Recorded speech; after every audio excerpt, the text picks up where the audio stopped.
தன்னை தானாக இருக்கிற நிலையில தான் தூக்கத்தில் இருப்பீங்க. எதுவுமே அறிந்து கொள்ள முடியாது. உறவு பந்தம் சொந்தம் பந்தம் எதுவுமே அறிந்து தூக்கத்தில் இருக்கப்போ ஆனந்தமாக இருப்பீங்க. கண் விழித்த பிறகு மனம் வெளியே வந்த பிறகு தான் இந்த உலகம் என்னோட, குடும்பம் என்னோட, வேலை என்னோட, பணம் என்னோட, எல்லா குணங்களும் வந்துடுது. ஆனால் மனம் உள்ள தன் சொஸ்தாந்தத்தில் இருக்கிற வரைக்கும், தன்னோட சுய நிலையில் இருக்கிற வரைக்கும் அதுக்கு எந்த பாதிப்பும் இல்லை. எப்போ தண்ணீதும் வெளியே வருகிறதோ அப்போது உலகம் என்பது உற்பத்தி ஆகுது. அப்போ இந்த உலகத்தோட உற்பத்தி எங்கன்னு கேட்டால் தன் மனதிலிருந்து உருவாகுது. மனம் உள்ள ஒரு உறக்கத்தில் இருக்கிற வரைக்கும் உலகம் என்பது உங்களுக்கு நினைவில் இருக்காது. உலகம் என்பது படைப்பு ஒன்று இருக்காது. அந்த உறக்கத்திலிருந்து எப்போ வெளியே வரீங்களோ, மனம் விழிப்புணர்வுக்கு வெளியே வருதோ அப்போது உலகம் படைக்கப்படுது.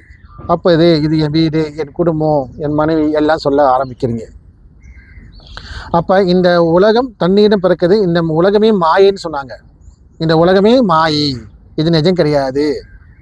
ஆனால் உண்மையிலே பார்த்தா மனம்தான் மாயை, மனம்தான் உண்மையான மாயை.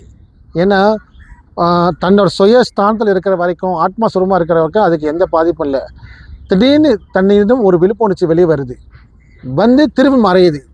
அப்போ வந்து போவது இருக்குது, அப்புறம் இல்லை, இருக்குது இல்லை, இருக்குது இல்லை. அதுதான் அது பேர் மாயன்னு சொன்னாங்க. இருக்கிற மாதிரி தோணுது, ஆனால் அப்படி ஒரு பொருள் அங்கே இல்லை.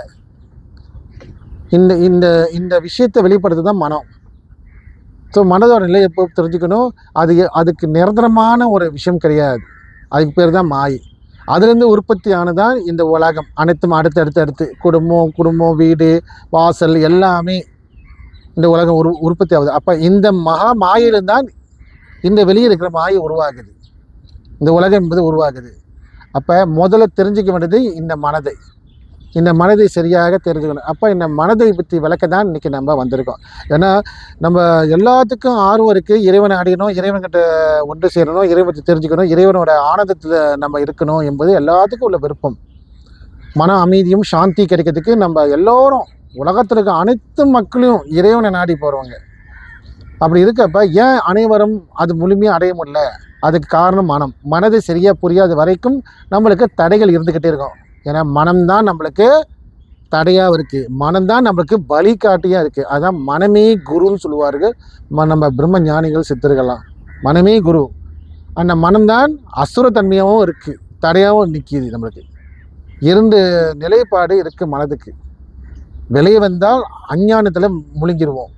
தன் உள்முகமாக தன்னுக்குள்ளே அடக்கமானால் அது குருவாக மாறும். நம்ம உள்நிலையை காட்டும், தன்னை சுய சொரூபத்தை காட்டுவது இந்த மனம். அதுதான் குரு சொல்லுவோம். மனமே குரு ஏன்னு சொன்னால் அதோட சுய சொரூபத்தை வெளிப்படுத்த தான் மனமே குரு.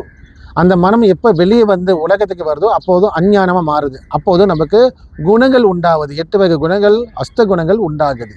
காம, குரோதம், லோபம், அட்சயம், டபம், அசூயை இதெல்லாம் உண்டாகுது. போட்டி, பொறாமைகள் எல்லாம் உண்டாகுது.